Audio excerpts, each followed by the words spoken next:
On the fundamental movement skills side, a lot of the reason for the decreased movement is because we don't have confidence and competent movers, because we're not taught at an early age. To your point, there's a lack of free play at home.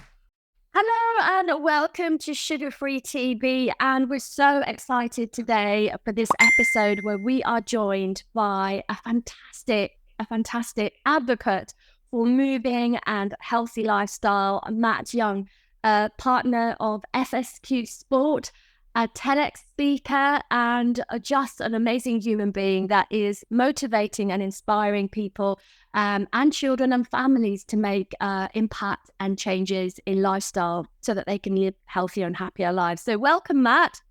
Thank you. Thank you both for having me on. Thank you so much. So yeah, Matt, I'm so excited about this interview. I'm really looking forward to it. So Matt, without further ado, we wanted to really talk to you about some of the work that you've been doing, because we, as you know, we're really passionate to help families, and particularly with children, to reduce the amount of sugar that they're eating, but also so that they can have a healthier and happier lifestyle. And in the work that you do, you are also passionate about the same thing. Is that right? That's correct. Absolutely.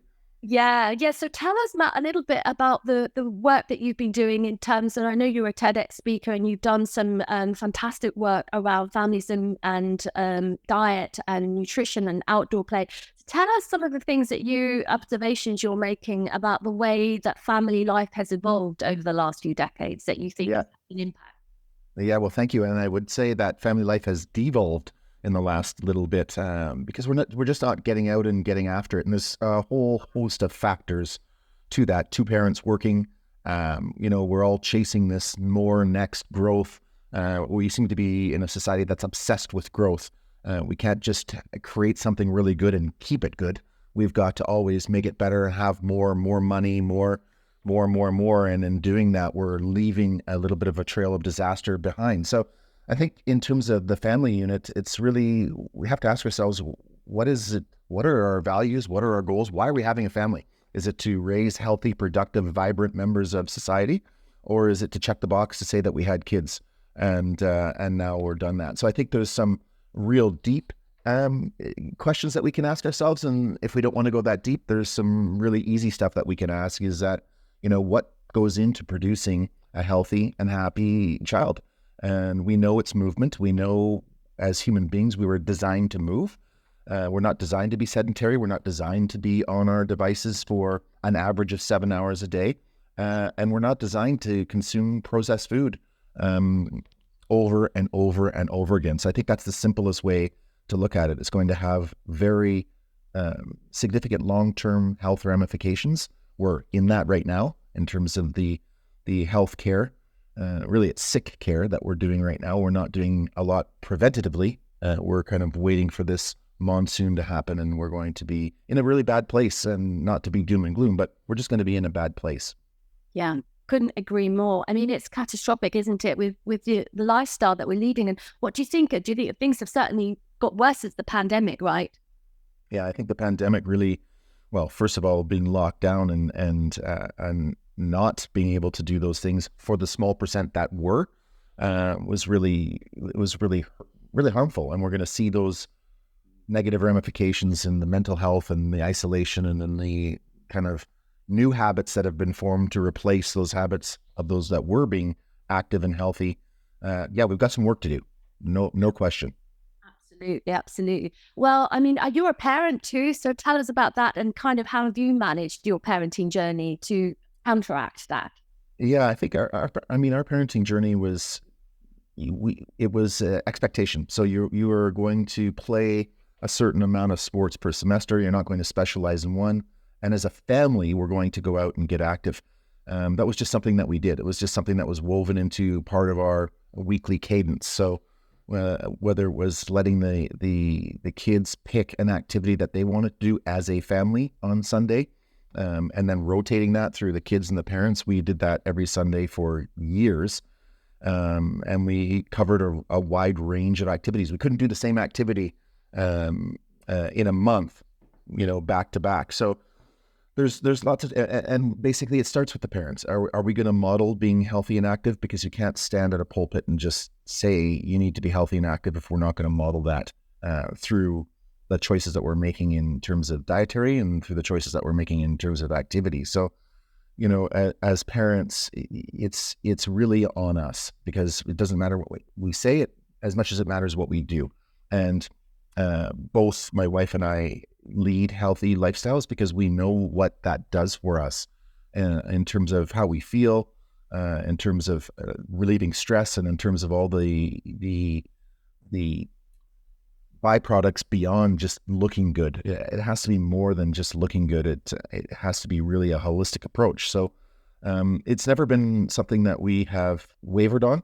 It's just who we are and how we're going to do it.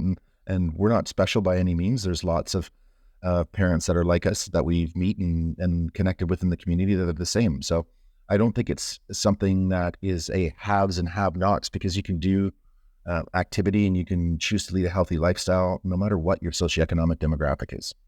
Yeah, absolutely. I couldn't agree more. I mean, you're passionate about that too. Yeah, and I'm the same as you, Matt. And I with my boy, my older children, we've always tried to fit lots of activities in and schedule them, and and it's the same as just thinking, right, it's Sunday, let's get swimming and things. And although I was really I got into that quite heavily with my son, and he loves it. And it's just getting them away, because otherwise they can get stuck behind a screen or playing on an Xbox or something like that. And actually, a couple of hours might go by and you might think, well, okay, that's all right from sort of 8 till 10 in the morning. But actually, let's get out on the bikes and let's cycle and take a picnic and go out and about and go to the skate park or something. And the kids actually love it. And I think that, there's so multi-dimensional. It's not just the fitness, but also the things that you touched on, the mental health as well. And that is one of the things that's really struck me about the pandemic. Yeah. Yeah, Luke, you made a really good point there in that, and it's about the Xbox and the devices. And I hear parents say that a lot. Well, the kids are on the device. Well, that's incumbent on the parents. So to put some guardrails around that, and it can be as simple as, hey, listen, we're going to put a cap on how many social media apps you can have on your phone, or we're going to put a cap on how long you can be on your devices for recreational screen time, which includes TV, phone, and video games. And we're going to cap that. So if we're not going to be consistent in capping and monitoring that, well, we can't then wonder why the kids are just going to stick to that and use it. So I really like that, being intentional, to your point about scheduling that time with your kid and putting some guardrails around, okay, after 2 or 3 hours, we're now going to shift focus and do this, because it's not an all or nothing. So that's a really good point that you made. Yeah, and I think one of the things that's always distressed me as well in sort of the coffee shops and the Starbucks, you might see a family of 4 and they're all looking at their screens. They're not communicating anymore, so there's a loss of that social interaction. And the other bad thing about that I notice is people might be eating a piece of cake and looking at their screen, and they're not actually even conscious that they're opening their mouth and consuming calories while staring at the screen.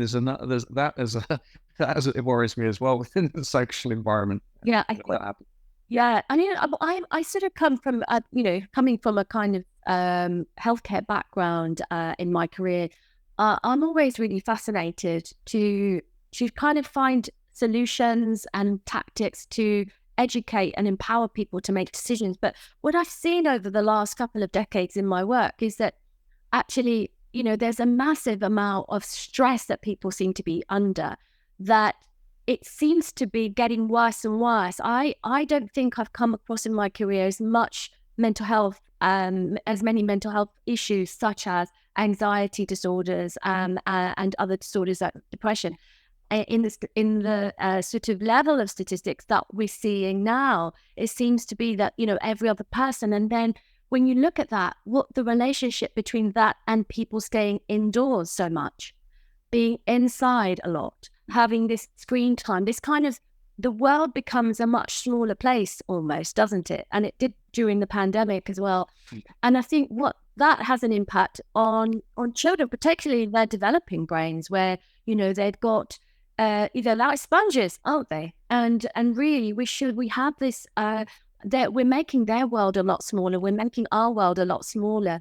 And that has definitely had an impact, I think, on people's mental health. Yeah. But I know that you're also really passionate about nutrition. Obviously, nutrition and movement, they have to go together. They can't be one taken away from the other.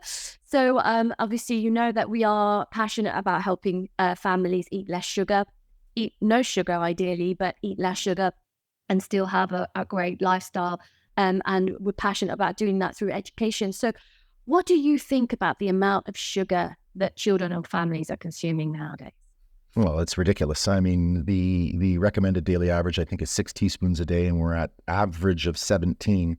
Average of 17. So that's a significantly skewed in the wrong direction. And it speaks to I think a higher moral issue that we face as a society, where it's not good enough just to eat healthy, simple, good quality foods. We've got to take it to that next level and sweeten the heck out of it, so that we hook people on that and they keep coming back and keep coming back. And that's a dangerous precedent. Obviously, it's not one that we're winning with, over probably now 25 to 26 million kids obese in the world.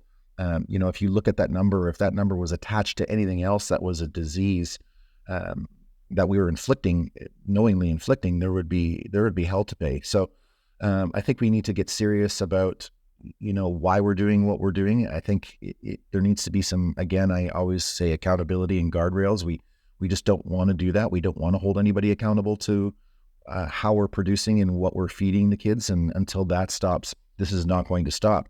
It's just going to get worse, as we've seen. So, I think there's good quality foods. I don't buy the whole, it's super expensive to eat good quality foods. That's not true. You can get good quality foods and good nutritional value foods you can eat processed foods and foods that are high in sugar and the bad things. That's a choice.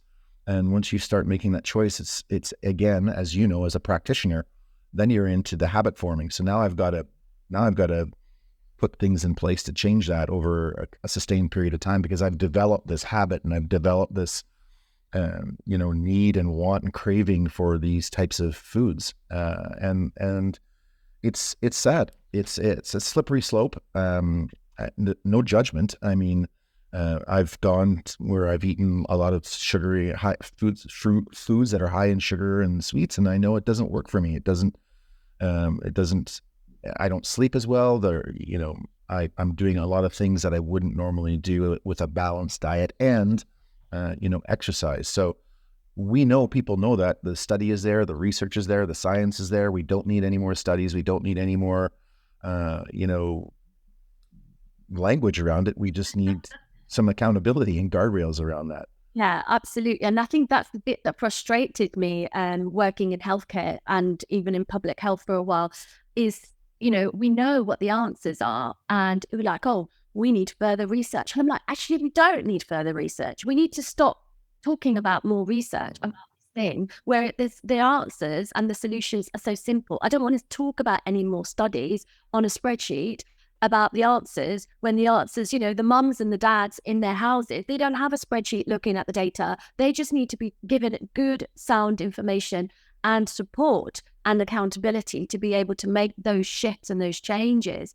And the role modeling has gone as well, because we don't, I think we're living in fragmented communities now. We're more isolated. We're not living in those big extended family groups where you can see what auntie and grandma are eating. You've got the different recipes from the different generations, multi-generation, side by side. We don't have that. Sometimes you've got parents that have never cooked before, have never ever made a meal from scratch before, that kind of thing. So we're living under so many different things that we need to stop talking about it and need to take some action.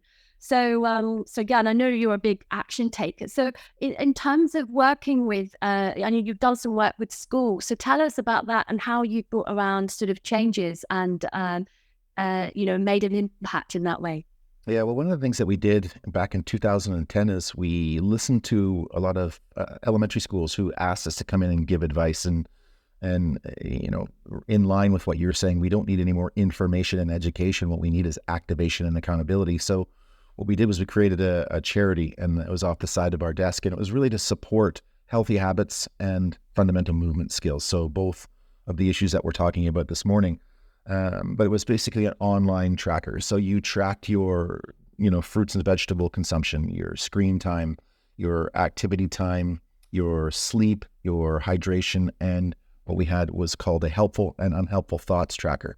In North America, we're not proactive about mental health. We wait until there's a mental health issue, and then we go and we try to address it. So what we were trying to do was educate and enlighten young people around what is a helpful and unhelpful thought, and how do we start steering ourselves to helpful thoughts by giving examples. So it was a point-based system, and basically it was self-reporting, and you track the points. You could either do it for the day before, or you could do it at the end of the day. The challenge was 30 days, and it was, we could determine the healthiest kid in the grade in the school in the district in the region in the province, and province in the country. And so what we would do is we would recognize and reward at the end of the 30-day challenge. We had one in the fall, one in the winter, one in the spring. That's school cycle. We would track, and report back on how everyone was doing. And it was good because you were, if competition does bring out the best in us, and what we were looking for was the healthiest school in a district. So schools were competing against one another but they were competing for a very positive, end goal, which was habit forming, better habits, and, sticking with it. We gamified it so that it was, cool to the kids to participate. And they very quickly turned from one district that we started it into across all of Canada. We were in New Zealand, we were in Australia, we were in Ireland, we were in England, we were in Singapore, Asia. So it quickly became a monster that we couldn't really wrap our hands around, because this was just something that we had created for one school district. So the appetite is there for supports. That's what that taught us. It is a global issue, which you have pointed out, and we learned through that process. And there are definitely things that we can do to try to reel that back in. I mean, listen, we're not going to take this away from kids, so why not use it to meet them where they are and deliver something positive through those means? So I think that it was a really good experience. It was a really good learning experience for us, and we were able to have impact. So on the kind of nutrition and movement side, although it was self-reported, it just reminded those kids, like, have you done that? Have you gone out? Have you been active? On the fundamental movement skills side, a lot of the reason for the decreased movement is because we don't have confidence and competent movers, because we're not taught at an early age. To your point, there's a lack of free play at home, which is just letting kids roam around in and around their areas. That doesn't happen as often as it used to. There's in North America, we don't hire specialist physical education teachers anymore. They're generalist teachers. So basically it's hit or miss whether your teacher knows how to teach you how to move. Physical education has become basically a glorified social experiment. Does Luke gets an A because he can run around faster than everyone else, or Matt gets a 3 because he can socialize really well with people? That's not really, that wouldn't fly in any other subject. We don't baseline people's movement aptitude and then give them a curriculum that can walk them from where they started to where they are, and reevaluate that. We don't do that in physical education. So then it becomes a less desirable option for education in our country, because reading, writing, and arithmetic, they take the cake. And with everything that we're talking about, you two know this as well as anybody. Follow the money. It's all about following the money. I mean, it's big business. Get sugar and putting those into drinks and consumerism. It's big business. Education. Why is there no phys ed? Because it's a means to you have to go to college, you got to go to university, so you got to get A's in these subjects. You follow the money. It's all about the money, and I'm not being cynical when I say that. It's obvious. It's just something that we don't want to actually address or talk about, because those forces are too big. So we've got our work cut out for us, because we are battling forces that are beyond, yours, my, bandwidth, and it's going to take us all coming together and doing things like you're doing to educate people and engage people and share what the development process should look like. Change happens by design or by disaster. The pandemic was a disaster, and it forced people to look at, holy smokes, we need to do something more than we were doing before. Absolutely. Yeah, I couldn't agree more. And one of the things I think that, we very much see that eating less sugar or being sugar-free as a lifestyle is something that is very achievable, particularly these days with the amount of, access to great replacements, alternatives, and ways for us to cook that doesn't need any sugar at all whatsoever. So these things are achievable, but that has to be a starting point to a bigger story, not just, oh, well, I'm just going to switch off the sugar, but I'm just going to eat all the rest of the things. So yes, we see it as a gateway, if you like, to healthy living and healthy eating, to start with getting rid of sugar and then taking you down that journey. But what do you think we can do around things that because obviously we can make a change today. If somebody's listening to this program today, this podcast today, they think, well, what can I do? You can start by not eating sugar. Let's start there. But what about longer term strategies around helping children have that free play and free space and free time to play outside? How do you see that as communities, societies, and countries we can achieve that? Well, it's got to be something that's mandated, not a campaign. I mean, we can't. Campaigns are not effective in behavior change. They're just effective in keeping it top of mind. So unless we're going to embed things in school, like why aren't we teaching things like healthy eating in school early? Because kids drive behaviors. We saw that with the recycling program. Why aren't we doing that with healthy eating? Why aren't we doing that with healthy living? Why aren't we doing that with movement? Until we have a community that, evidence-based research, if we want to do that, let's take a community that puts up their hand and says, we want to be a healthy community. We want to be the healthiest community in our region, district, country, whatever. Help us. And, let's allocate funding there to those types of initiatives that are happening. Let's allocate funding to the early adoption and education of these healthy living strategies. Let's recognize people that are doing it well instead of, shaming people that aren't. So I think we've tried a whole host, as you know, we've tried a lot of different things to shame and direct behavior that haven't really been that effective. So why do we keep doing that? We keep doing the same thing and expecting different results. Let's take a different approach to it. Let's if we can put if we can put a Tesla car in Mars, we can solve these problems at local community levels. So, let's get serious about doing that before it's too late. And the governments and the decision makers, the problem is that they're elected on 4-year cycles. They're not going to be around to deal with the nonsense that happens, 8, 12, 16 years down the road from the decisions that they made when they were in positions of power. So it's not easy. And I know I'm sounding like a doom and gloom as we're having this conversation, but the reality is it's not easy. And if we recognize that it's not easy, we're not going to just dip our toe in the water and then quit as soon as something goes sideways. This is a long-term collective impact process. Can it be done? Absolutely. But it's going to take leadership like we don't have right now and we haven't seen in the last little while. Absolutely. I couldn't agree more. One of the things that I mean, tell me what you think about this, but actually there's a massive role for businesses to actually take a leadership role in taking some of these things forward, because governments can only, having worked in government myself, they work very slowly, they can't respond as quickly because laws have to be changed, policies need to be made just for, let's say, a statement to be put out. It takes weeks for the thing to, and then by the time they put the statement out, the thing happened, it's gone, it's finished, it's buried. So they have to be a lot slower to respond, whereas businesses don't have those constrictions, those restraints. So I know you're obviously a business, an entrepreneur yourself. So how do you see the role of businesses going forward in this and taking a leadership role in this? Well, you've made such a good point about governments, and this isn't going to be handled by one entity. So it's going to take government and business and entrepreneurs to come together. And we talk about collective impact, but we don't actually do collective impact because will get in there, and then the government will go, well, that's not how we operate. Okay, well, that's not collective impact. That's you being you.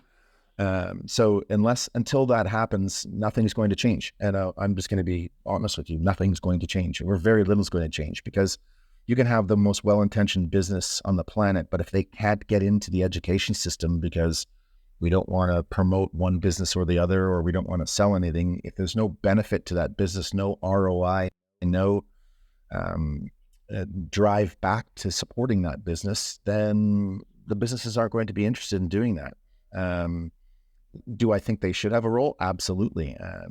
To your point, they have a big voice. They can pull levers that can't be pulled, but it's only going to happen when it's in conjunction with government, with people, with media, with a collective group and impact. And again, there's tons of great examples of it around the world.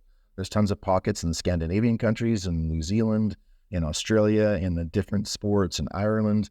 And there's tons of examples, and they don't have to be just the healthy eating and living example. You can take a sustainability example. You can take different examples and then go, how did they do that over there? Let's try to replicate that model for this issue.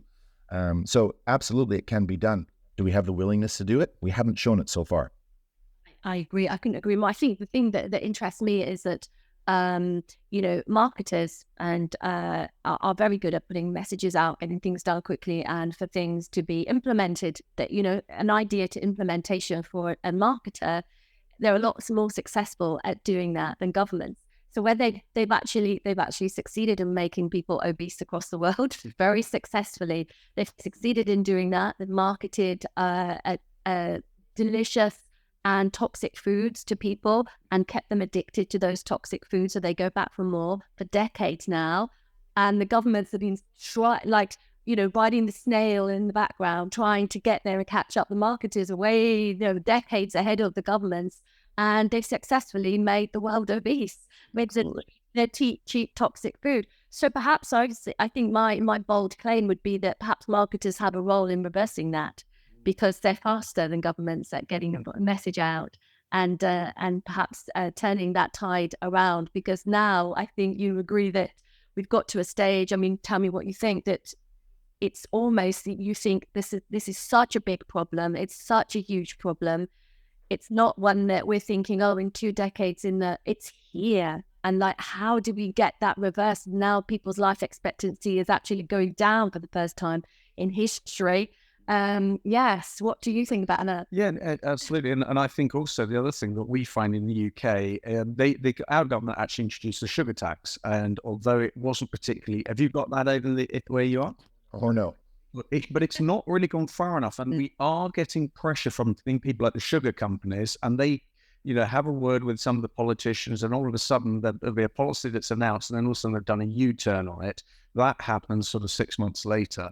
We've also got in the UK, there's a pesticide that was banned throughout the whole of Europe. But actually, our government said, oh no, we can use this pesticide on the sugar beet in the UK, but that kills bees. So if you're going to do anything to destroy the planet, start using a banned pesticide that you can then put pressure on the government that kills all the bees. And then and I know that they've said with us as humans, we need the bees in order to keep the plants growing, and the crops and all of this sort of thing. So it's a total nonsense.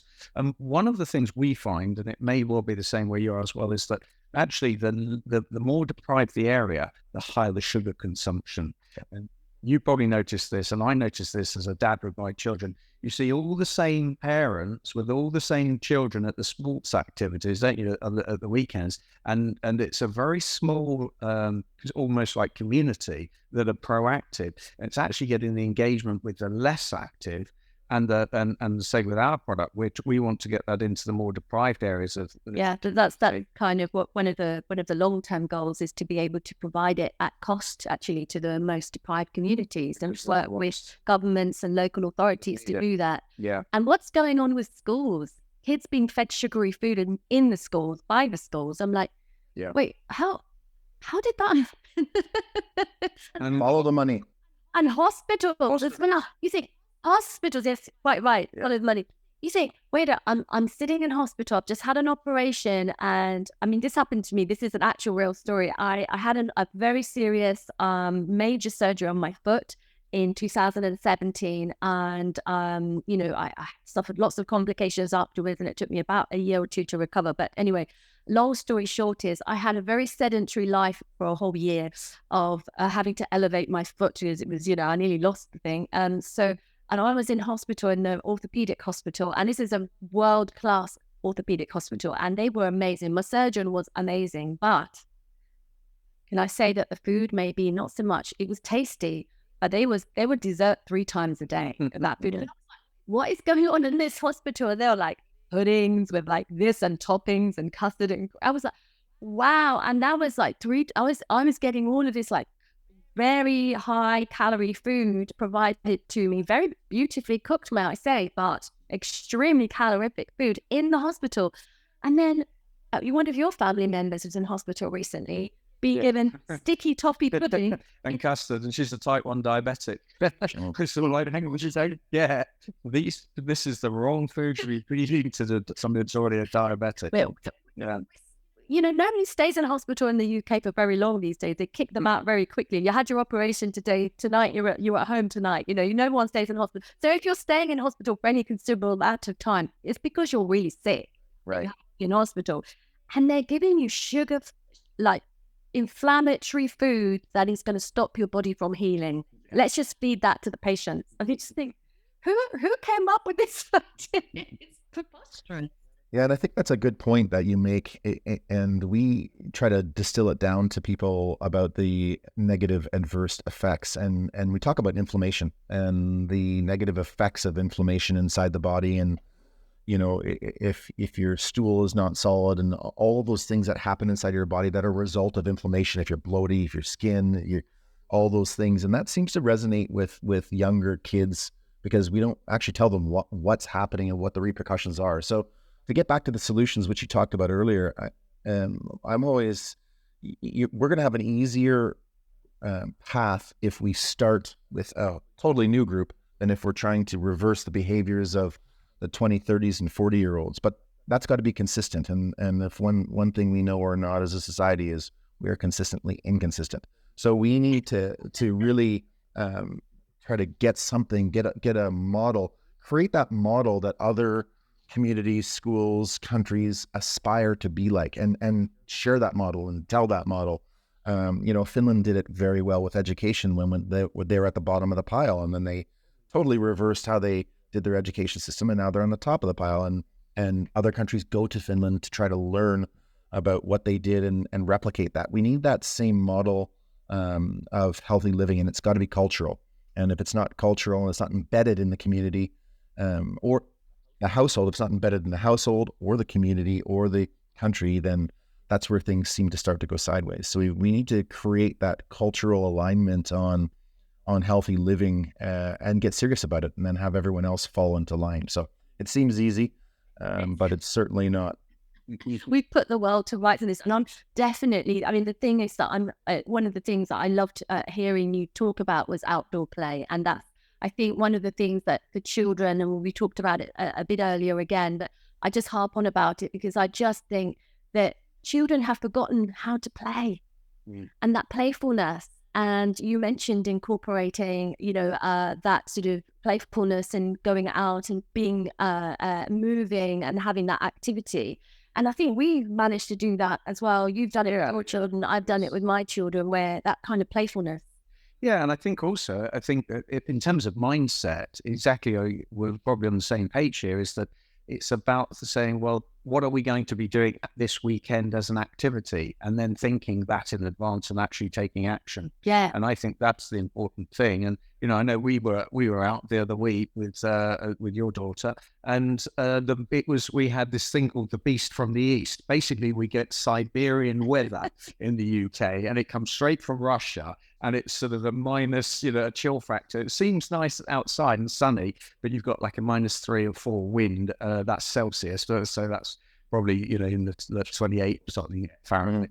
It feels really, really cold. But we got out, didn't we? Went down to the lake, fed the ducks, and all of those sorts of things. And it's about doing that, isn't it? Planning and getting out. And I think that's the cycle thing, that if you can get people perhaps to diarize things, and then also with us doing the sugar-free baking. Yes, I mean, that's getting in the kitchen and baking, because our product, I mean, we haven't really told you all that much about it, but we see our product as a stepping stone. The gateway. The gateway, because not a gateway drug, a gateway food. Right. So expect people to go sugar-free overnight. So what we saying, well, look, if you can start baking or halving the amount of sugar that you're having, and start to have a difference in your blood sugar as well, so you're not spiking. I do a bit of cycling as well, and so we've looked at getting sugar, because a lot of cyclists, and we've got a mountain here, which is the local sort of bike park, and my son and I enjoy cycling up a mountain for about 2 hours. But I mean, all the gels, they're very sugary. And you mentioned about juices, children having juice and things. Obviously, that's fructose without the fiber, and all of those dietary things. And our cyclists in the UK have got rotten teeth. So we go to all the youngsters at the Olympics. They've got no teeth pretty much because they're on the gels. And so we've got to try and also educate, as we've been trying to do, some of the athletes. Now, obviously, you're big into the sports and the athletic side of things, and we like the idea of introducing things like fat bombs to athletes rather than what do you what's your in terms of your healthy kind of eating habits around and athletic performance and things like that? How do you manage that without using high glucose fructose alternatives? Yeah, well, you can get, as you know, all the minerals, nutrients, etc., that you need out of eating healthy foods. So let's start there. That's going to take a little research on people's behalfs. Is it pastas? Is it slow releasing carbohydrates? Is it making sure that they have enough proteins to synthesize during the demand? When we talk about this with kids, we just say, it's like putting gas in your car. There's different grades of gasoline that you can put in your car. There's Supreme, there's regular, unleaded, there's diesel. Each of those come with a varying shelf life or optimal performance point. You would never put sugar or sand or salt in your gas tank, because that would just clog up the engine and ruin your engine. So that's one of the things that when we have that conversation with kids about the effects and trying to relate it to something else that has been fairly useful. So for ourselves, we're just making sure that we're eating properly, we're timing meals properly, we're properly hydrated.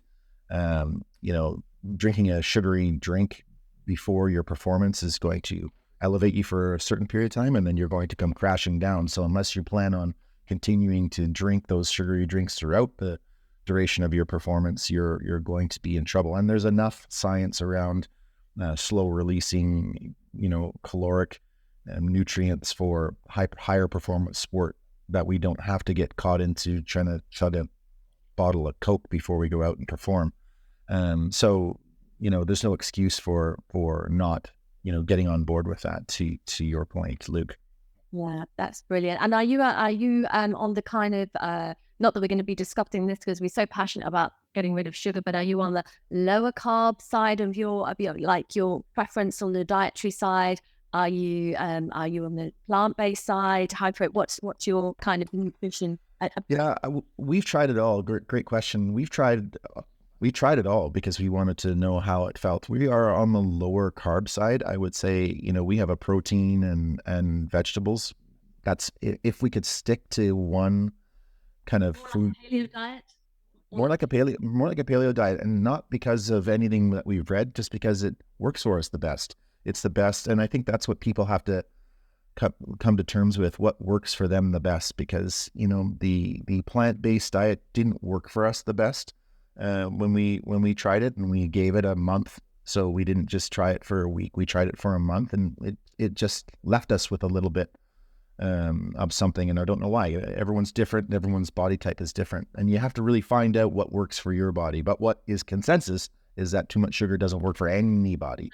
That's it. So that's where we, white breads, we are low on the white breads, we're low on the wheats, low on the fibers, low on those, not fibers, we're low on the breads and the processed breads and plants. So we don't take out the measuring cups. by any stretch, but we'll, if we have a pizza, it's not going to be every week. It's going to be once a month. Again, and that's a choice, and doesn't make us better or worse than anybody else. That's how we've trained ourselves and programmed ourselves to eat.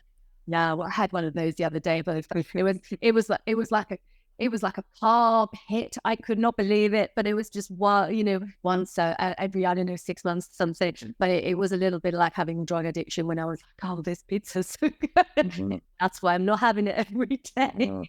But yeah, I think that's the interesting thing is, and that's the brilliant thing. We want to bring lots of people onto Sugar-Free TV so that we could talk about that, because regardless of whether you're a plant-based, advocate, high-protein advocate, animal-based advocate, paleo, whichever, there is no dietary or nutritional expert in the world that will say, and we think a high processed food and high sugar diet is the right diet. Nobody's going to say that. So I think we can all agree, which is great, that we can sit and agree on this strategy as a nutritional kind of way forward, and a gateway. Yes. A gateway for making great changes to people's lifestyle and diet. Is there any kind of piece of advice that you want to leave us with, any kind of maybe actions that people can take straight away, that in work that you've done, the research that you've done, and the passion that you have for helping people? Are there any takeaways that you wanted to share with people? Yeah, and you mentioned it earlier, so I'm going to repeat it. It's not the overnight success. It's not the overnight change. It's not a wholesale change out of the gates. It's baby steps. So I think people try to start too big, and then when they realize that they can't be successful, they quit completely and go back to doing what they're doing. It's smaller steps. It's cutting down. If you used, if you were ingesting, 17 teaspoons of sugar, you're looking for the first month to ingest 16, and then 15, 14, instead of going from 17 to 6, because that's probably not going to work for your body. And that's the same thing with activity and exercise. You're not looking to run a marathon next week or next month if you've not run at all. It's those baby steps, and that's the one thing that I would suggest, because that's going to make it more sustainable and more fun and enjoyable. Number 2 is, if you don't have the answers, go get support and help. With what you're doing, there's no shortage of resources that are available for free to help people get started or learn what they should be learning. That would be number 2. And then 3 is, ask questions and demand. Ask what the physical education prerequisite or program is in your school. Ask if there's any, introduction to healthy living and healthy eating courses in your school. Ask if, you can do X instead of Y. Have those questions and go. There's tons of information out there. You don't need to suffer in silence or try to go this alone. It's a global epidemic for a reason. There's a lot of people struggling, but like we said in some of the examples, there's also a lot of people doing good things. And there's a lot of people offering support, and through the mediums, the better part of the quagmire that has become social media and devices is that there's a lot of information that's helpful out there and that you can access and that can support you along your journey. So those are 3 things that I would suggest. Baby steps, partner up, seek help, and go get that information that's out there, and ask questions. Fantastic. And if people want to know more about the work that you do, we'll provide a little link in the bottom of this video as well. It's been such a pleasure really speaking with you. And can I ask just one last question as well? When you're going in and the school's called you in and they've said we need some help and consultancy, what does that sort of framework look like? Is that something you can answer fairly quickly? Do you say these are the steps you've got to do to put that in place? Yeah, what we tried to do with our program was make it turnkey as possible, so that there was no extra work, this is extra work for us. So everything is canned, all the videos, all the stuff was canned, and it was all presented in a package. So you had your, rollout. We thought about everything. How do you engage your parents and let them know this is going on? How do you engage the kids? What do you say? What's the video? What's the launch video for the parents? What's the launch video for the kids? So to anyone that's trying to implement a school program, you have to have all those answers done, because a lot of people come at schools and say, you need to do this, you need to do this. And really they're inundated with things. So the more simply, nicely, neatly packaged that you can get your initiative into the school system, the greater chance that you're going to have of it succeeding. Amazing. Thank you so much. It's been such a pleasure speaking with you. I'm love to have you back again, because the next time I think I'd love to talk to you about outdoor play in forest school again. That's a whole nother it is. Community design. I mean, there's a lot of soapboxes that I stand on, particular one, and I'd love to speak with you again. But it's such a pleasure. Thank you so much for your time, and yeah, really looking forward to having you back again. And I'm sure that people will be reaching out to you as well for further information about the fantastic work that you do. Thank you so much. Brilliant. Thank you both for having me. Thank you.